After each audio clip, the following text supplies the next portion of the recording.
Okay, welcome to Beyond the Mandates, Support and Engagement for Highly Mobile Students.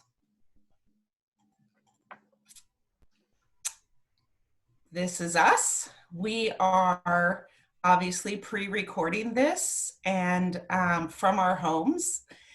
And we are Susie Terry and Mindy Cookich, and we both work at the Foster Youth Services Coordinating Program and Homeless Education Services at the San Diego County Office of Education. So I mentioned that we were pre-recording, but there will be a live Q&A at the end of this. Mindy and I will be there to answer questions, as I'm sure you've gotten used to by now at the conference. And I believe our handouts and the recording will be made available by NACCE after the conference. So if you have a question, just hang on to it till the end, and then we'll be answering your questions live. So this is a little bit about what we're going to talk about today. Really just kind of what students are we referring to when we say highly mobile student populations? What are the impacts and outcomes of high mobility? Essentially, why is it important for us to talk about it? And why do these students have trouble engaging in school? And what are a few things that schools can do? We don't get a lot of time for this presentation, so we're going to try and just give you some brief tips as best we can in the time we have allotted. So today we're going to talk a lot about highly mobile student populations. And on this slide, you can see that we are talking about homeless students who are experiencing homelessness, who qualify for McKinney-Vento services, students in foster care, and that's predominantly who we're going to focus on, those two groups today. But also these can include migrant education students who are participating and receive services from those programs, and also military students. And all of these groups are more likely to experience the impacts of trauma. So on this slide, it talks about some of the impacts of trauma that we can see when these students are highly mobile. And you can read for yourself, but some of the ones we like to really talk about are school stability. When students don't have school stability, they lose academic progress, and we want to really keep them engaged in school and providing them that school stability as much as possible. But also, what Chapin Hall and their research shows us that the top risk factor for future homelessness is a high school diploma. So that high school completion rate, we really want to increase those numbers for both our populations of students experiencing homelessness and students in foster care. So there's a statement here from a homeless student, and they talk about how when they became homeless, they were further away from their school where they had currently been attending, and so that made it difficult because they traveled more.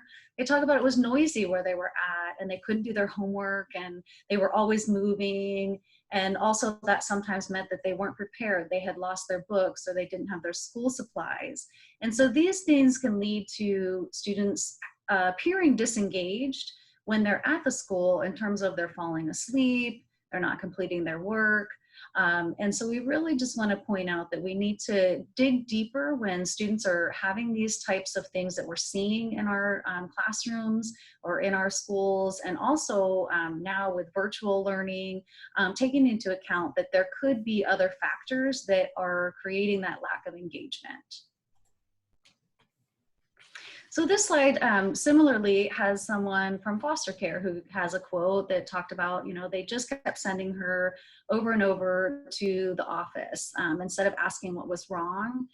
Students in foster care can live in up to 10 different placements. That increases their, they have a new family every time they move into a new placement. There's new rules. They're separated potentially from their siblings. That also can create frequent school changes, like we just talked about, and that high mobility of lack of school stability. And that means new teachers, new coursework, and new peers.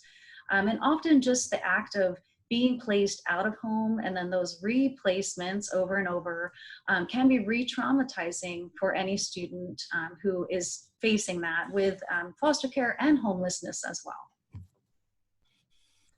So this is an example. This is from the Don't Quit on Me report that came out in 2015, which was a survey of formerly homeless and homeless young people, as well as school liaisons. And what they found, one of the things that they reported on were these 7 predictors of leaving school without graduating. And as Mindy said, we know that high school graduation is really a key ingredient to preventing future homelessness for any of these mobile populations. And so you see on the slide, becoming a parent, being suspended or expelled, having friends leave school or losing friendships, not feeling academically prepared, having a major mental health issue, being homeless, or moving homes are the 7 predictors. And if you think about our highly mobile populations, whether it's homeless students, foster students, military, migrant, any of those populations, and you look at these 7 predictors, they will have most of them. Any student in those situations we've seen get suspended and expelled more often. They have friendships that they have to leave behind. They may get behind and not feel prepared. We know that many of them are suffering the impacts of trauma, which can manifest itself in a major mental health issue. And then obviously moving homes and being homeless. And so this slide is really just to give you an idea the degree of impact that these situations have on our students and the number of things they have sort of working against them towards graduation. Add COVID to that, which is the era that we're all living in now. Many of us are doing distance learning only in our schools, depending on where you're from. And it becomes even harder to have students engaged in school. We're not seeing them every day. We're not seeing them face to face. And some students have just plain gone missing. We're hearing from schools.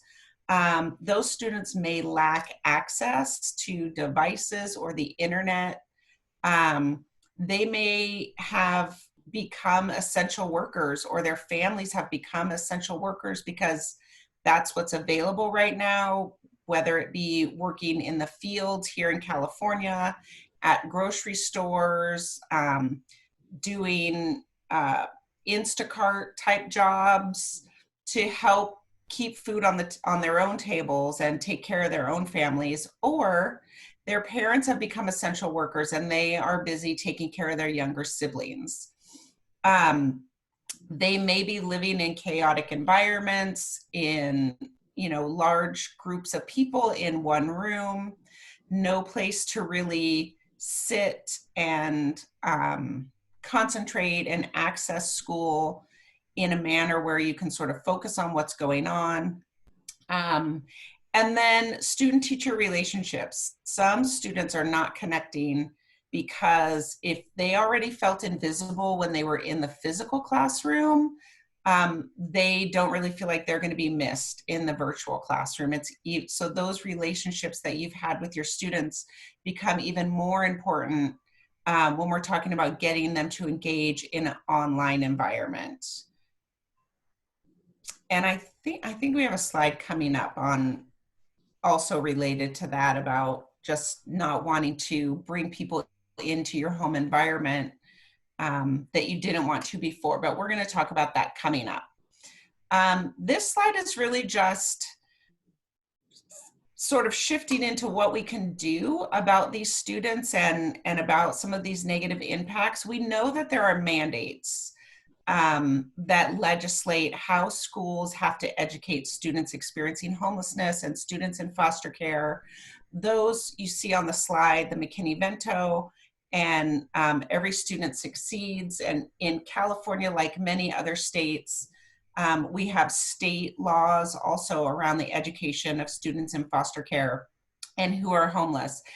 Those mandates aren't what we're going to talk about in this training. That's not this training. We know the mandates are out there, and we know mostly those mandates make it to the district office or school administration, but we want to talk more about classroom stuff and what needs to filter down for teachers and student aides and school staff when we're talking about students who are mobile.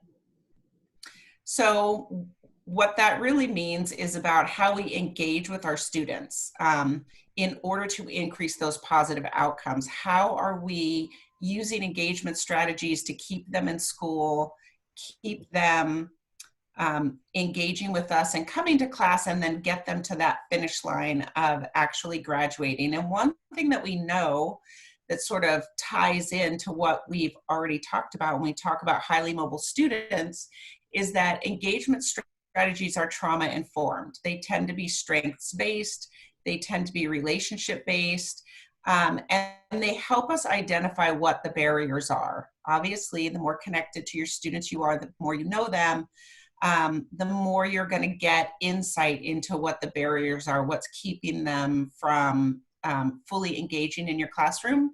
And they encourage full participation, which we know is a big part of the McKinney-Vento Act.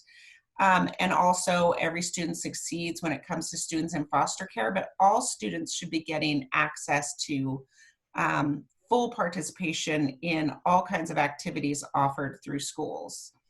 But we can't do that if they're not engaged with us.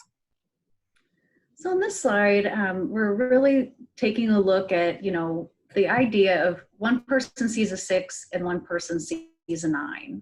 And that's really about our perception. And when we're talking about equity for students, we first have to address our own potential bias and our own misperceptions. And really taking a look at looking at this picture and thinking, is the one person right and the other person wrong? Or is it just different in the way that we're viewing it? And we really need to take this idea of what are our perceptions, what are our misperceptions potentially around students in foster care and students who are homelessness or experiencing homelessness. And really, again, when we're talking about educational equity, if we're allowing for that and we're getting kids what they need in an equitable way and in an equal way, then we will get them to graduation and receiving their high school diploma. So really, if we look at these ideas on the slide, we all are responsible for identifying and adjusting our misperceptions of these student populations. Oftentimes, these students, if you think, I have a student experience homelessness, or I have a foster student, and thinking about what does that bring to mind for you? Does it bring to mind that maybe they're going to be challenging, that maybe they're going to be disengaged? Are they going to be absent from your classroom? Are they going to be not prepared? But really then looking further at those misperceptions, and maybe there are reasons behind it, like we've already discussed about, being doubled up, or families being essential workers themselves. So it's really about taking that closer look and really readjusting that and asking the questions rather than making assumptions. And again, really identifying our own bias. So the same on this slide, it really is talking about some of those maybe bias or stereotypes that people may create when we're talking about highly mobile students. So again, you just really need to think about, are you considering a student in foster care or a student who's experiencing homelessness as a potential character flaw? Or bad choices of themselves or their families. And if we are thinking about those stereotypes, even the ones listed here, expect that the student will be difficult, that's going to create barriers for our students. And really our role as educators and working with these populations is to remove all those barriers. And that really comes down to never making assumptions, always asking questions, digging deeper, finding out why wasn't the assignment done? Why have they been absent? And making sure that students have what they need to be successful. And that is going to take maybe some extra time and some relationship building. But once you get to those answers and we get past those assumptions and misconceptions, we're going to have really positive outcomes, and it's going to increase the probability of that student being probably one of your higher functioning students, one of your allies in your classrooms. So again, it's really about examining your own beliefs about who these students are and what it means to be homeless or in foster care. We've looked at some strategies that have been really great in some of the research. And one of the ways was that teachers can help one another in developing an accurate perspective, doing check-ins. There was one example of teachers who created a group and started kind of a reflection journal.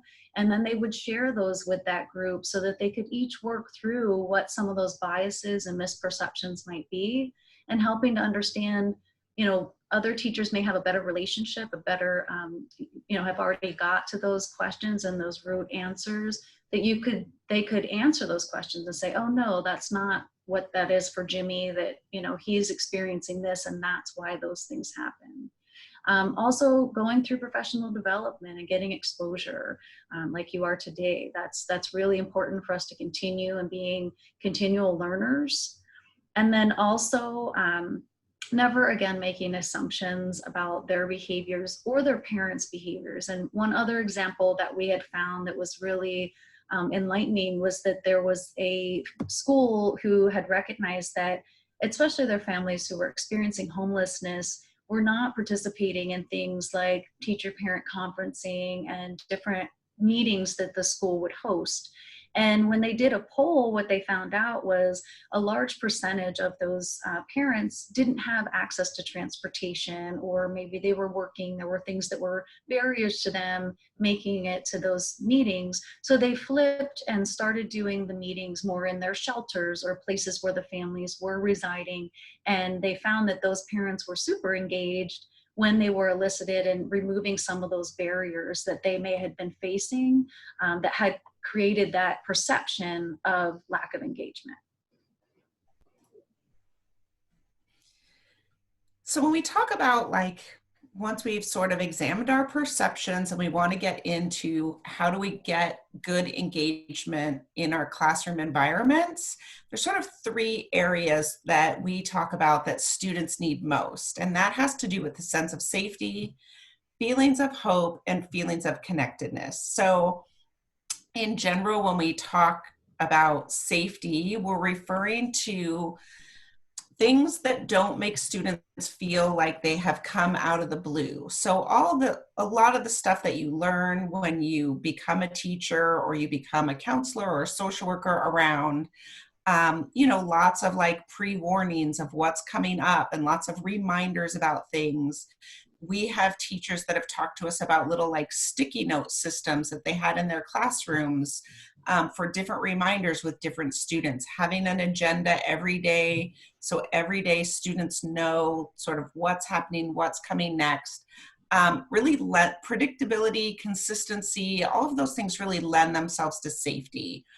And then feelings of connectedness are those relationships that you build with your students. And we, as I had said earlier, we're going to talk a little bit more about that, but students who feel connected to their teacher are definitely much more likely to show up, much more likely to engage, listen, be impacted by that teacher. And we all know what that feels like. I think most of us have at least one story of a teacher that really had an impact on us. And most likely, if you think back to that person, you will see that that's someone that you felt you had a connection with. And then feelings of hope are how we keep our students hopeful about the things that maybe they don't know how to do yet, or they don't have mastery of yet. Or in fact, I saw a bulletin board in a classroom I was in recently that had the word yet in big letters on the bulletin board and talked about the power of yet. I don't know how to do this yet. I'm not very good at this yet. So sort of finding those hopeful messages, but also I think in the era of COVID, students are really struggling with like, when is this going to get better? When is it going to change? When am I going to see my friends again? And so it's important to address those issues with students as well, to talk about like how people who have gone through difficult times, like the one that we're in now, have been resilient, how they've gotten through it. You know, what strategies do people use to get through hard times and continue to sort of offer those feelings of hope to students. A couple of things about your classroom environment that are definitely important just have to do with having patience. Sometimes the adjustment period for a mobile student can last longer than you think it should. May take them longer to adjust and get engaged, and it may take them longer to connect with you than you think it should, or it might take them longer to start sharing their personal experiences with you. It's really important to let students, especially highly mobile students who've been impacted by trauma, adjust to and share on their own timelines and at their own pace. Not rushing them, but making sure they know that you're available and you're there when they're ready to start sharing or start engaging, and finding easy ways to keep that door open.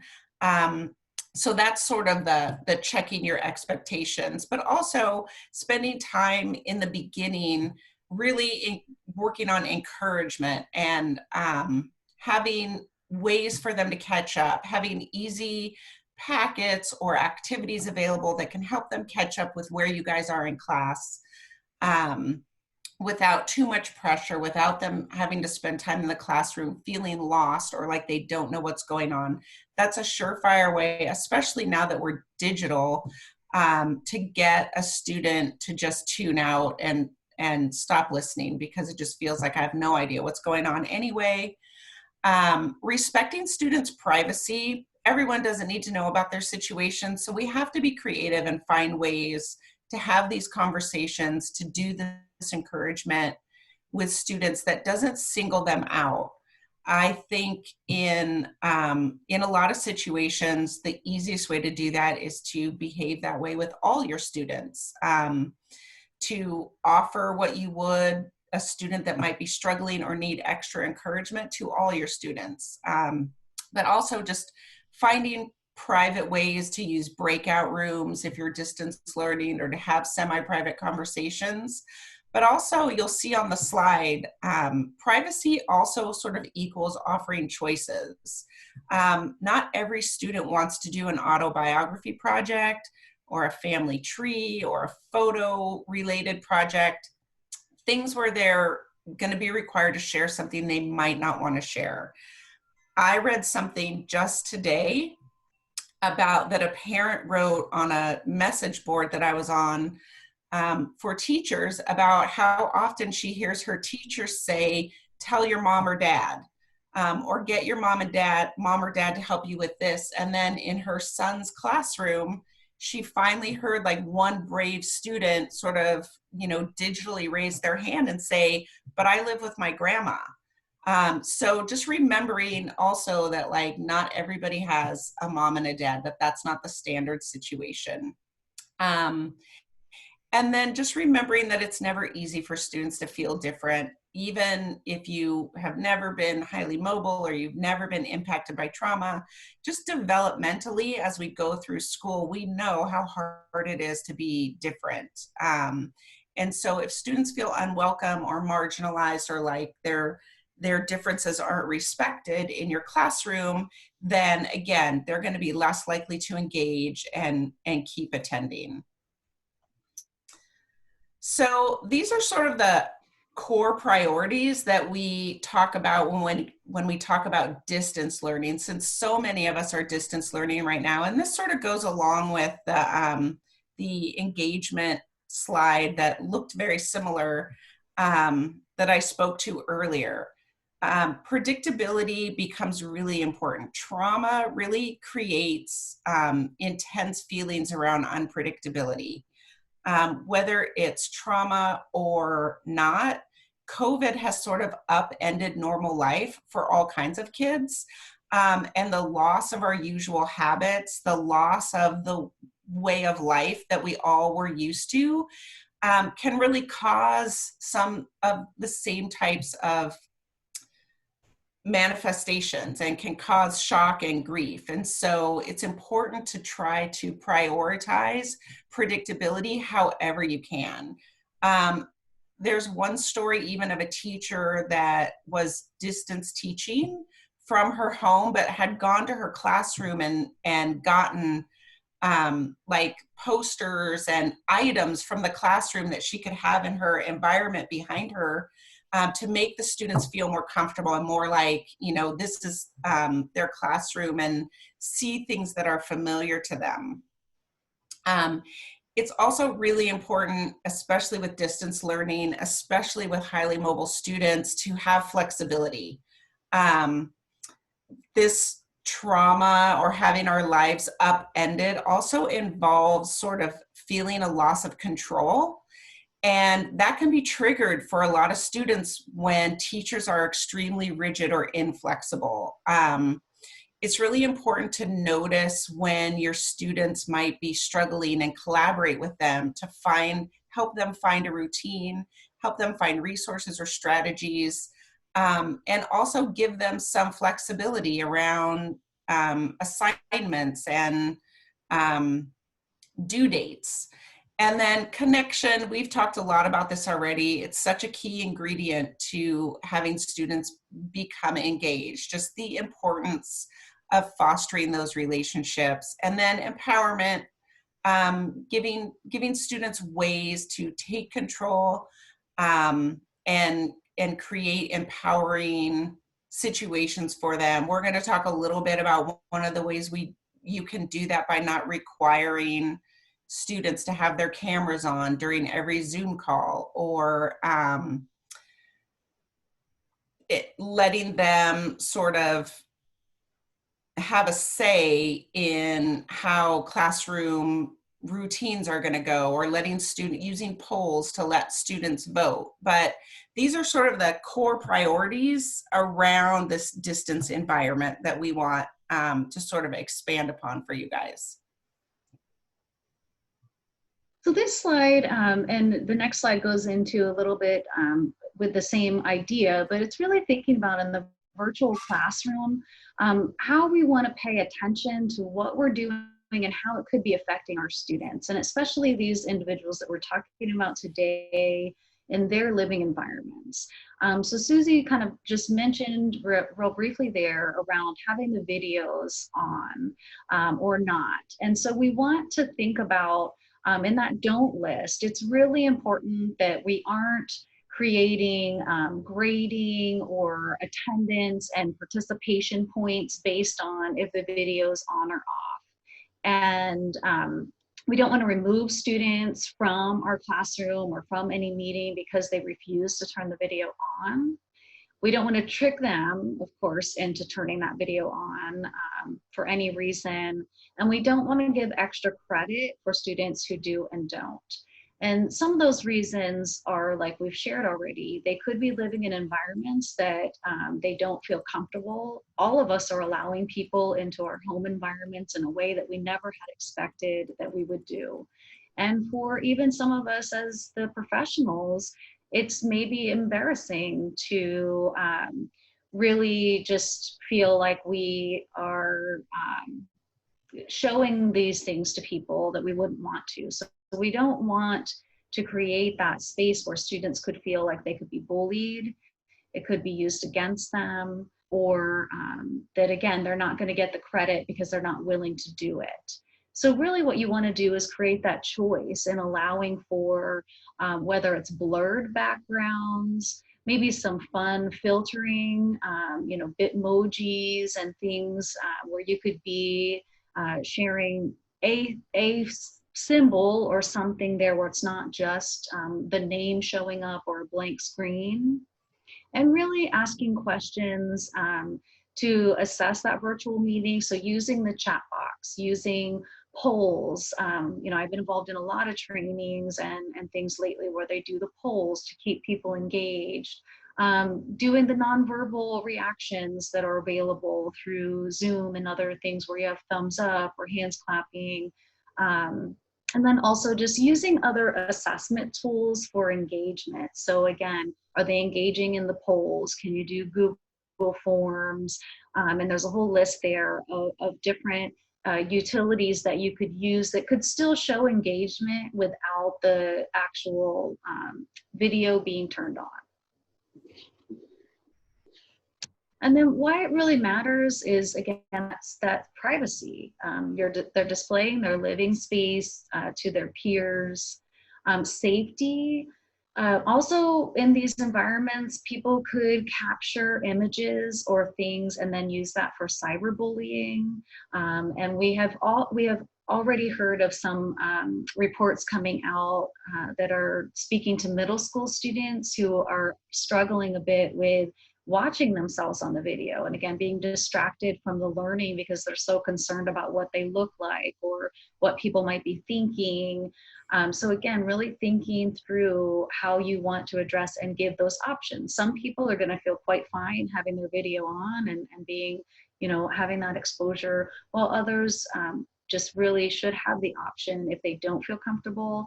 And also when you have those students who don't want to turn it on, again, asking those questions why, to really get to, is it really a lack of engagement or is it a little bit different? Again, creating that equity. We know a lot of our students experiencing homelessness and in foster care, even living in rural areas, don't have reliable access to internet. They have really small, low bandwidth, especially if they're only given a hotspot, and if that hotspot is trying to create the internet for more than one person even.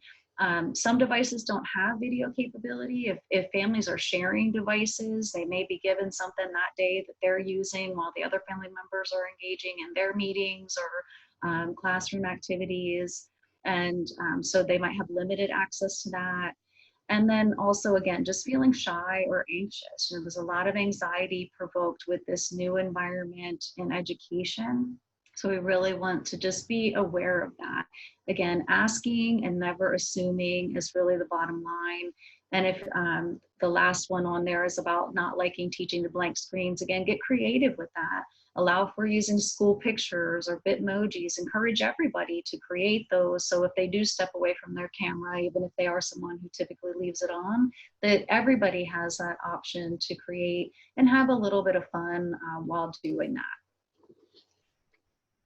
So speaking of how it's creating a lot of anxiety and a lot of difficulty for individuals in this learning environment, this is an example that is shared by Susie's wife, who is a teacher, and she's created this really great environment that we've started sharing with all of our trainings because we think it's just so remarkably helpful.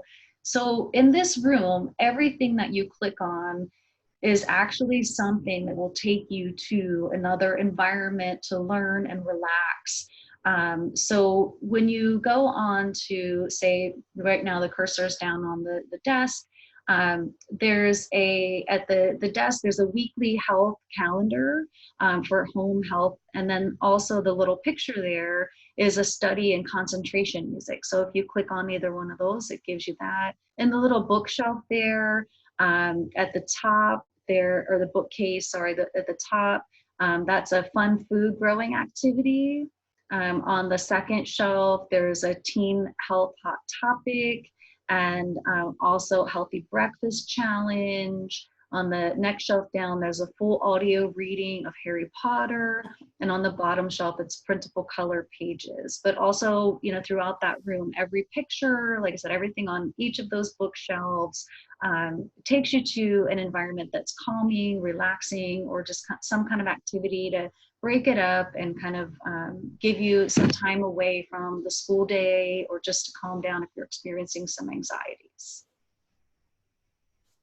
So this slide is really just about teaching and learning strategies that we also can employ within our classrooms, really giving support, supportive feedback to reduce negative thinking, teaching kids how to change the channel. I talked a little bit about hopefulness, but also just that idea that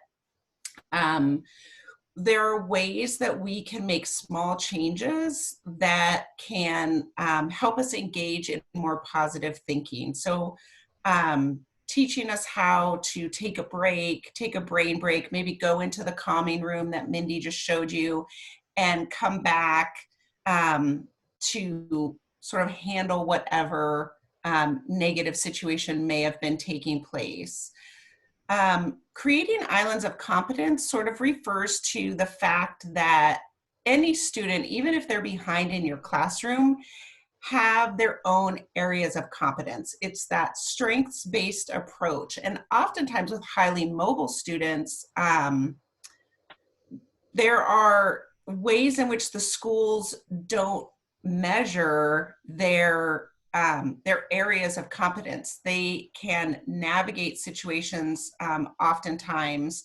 They can figure out instructions for things on their own. They might be spending time navigating social services for their parents who aren't English speakers, or navigating bus routes on their own at a young age. And so there are areas of strength and asset, oftentimes for highly mobile students, that don't necessarily show up in your classroom automatically because it doesn't align maybe with what you're teaching. But to try and reinforce those areas for students and tie them back into how they can put that to use in school, especially students that have had to do a lot of problem solving and a lot of navigating on their own. And then we also always want to limit exclusionary practices. Students who are highly mobile already oftentimes feel alone or on their own in certain situations. And when we use exclusionary practices, send them out of class or send them home, we are sort of reinforcing that belief that they don't belong anywhere or they're not going to be wanted anywhere. It's really important to try to find ways to do positive discipline, especially in a digital age where we have to do it virtually. Having the students stay in the classroom, in the Zoom classroom, a little bit longer so that you guys can have a private chat, using breakout rooms and assigning students to like a peer mentor. And then also assigning helper roles to students. Have a student help you monitor the chat or help you facilitate the breakout rooms, or different little jobs like that that can help keep a student engaged and not feeling excluded from what's going on. This we've sort of talked about, we've touched on this a lot already. This is a good place to just sort of reinforce that in the digital environment, you can use polls, you can take votes on things, you can be flexible, and it's really empowering for students to have those experiences. I'm gonna speed it up a little bit here because we're almost out of time, and I definitely want you all to be able to ask questions of us. So you'll see on the slide, it's really about offering choices in a number of ways around topic options, letting students work at their own pace when necessary, are all really good policies for getting students re-engaged. And then we want to talk again about those social supports and the role it plays in students graduating. We know that the two greatest predictors of future success for students that are highly mobile are that high school diploma that we've already talked about and a relationship with a caring adult. So making sure that we're offering those caring connections to students, as well as, you know, getting them the foundational academic knowledge they need to be able to graduate from high school. Those two things alone will go a long way in future success for all of our students. And this information is also from that Don't Quit on Me report that I mentioned earlier. One of the things that's really important when we're talking about building relationships with students is that support and trustworthiness, knowing that if they do share something with you or in class, that it will be handled appropriately. by the teacher, that we can spend some time building individual connections with students. The picture that you see on the slide is from a text message that was received actually by one of mine and Mindy's coworkers' son when everything switched to digital. You can see that this teacher was reaching out to students individually and offering to chat, making sure everything is okay. This is such a great practice, in my opinion, especially for your highly mobile students.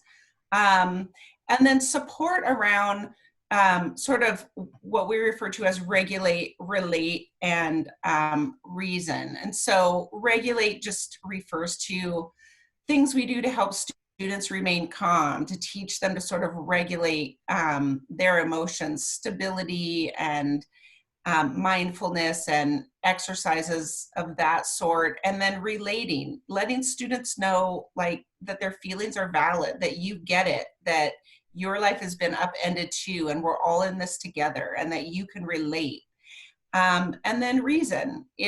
When students understand the reason why something is causing them distress, they can learn to overcome it. They can learn how to mitigate those reasons. So if we're talking about COVID, if students understand why COVID is causing them distress, if they can get in touch with the reasons for that, like that their life is so different, that they miss their friends, or that they're worried that someone in their family is going to get sick, then you can discuss the ways to sort of learn to cope with that. And then obviously being genuine and showing up.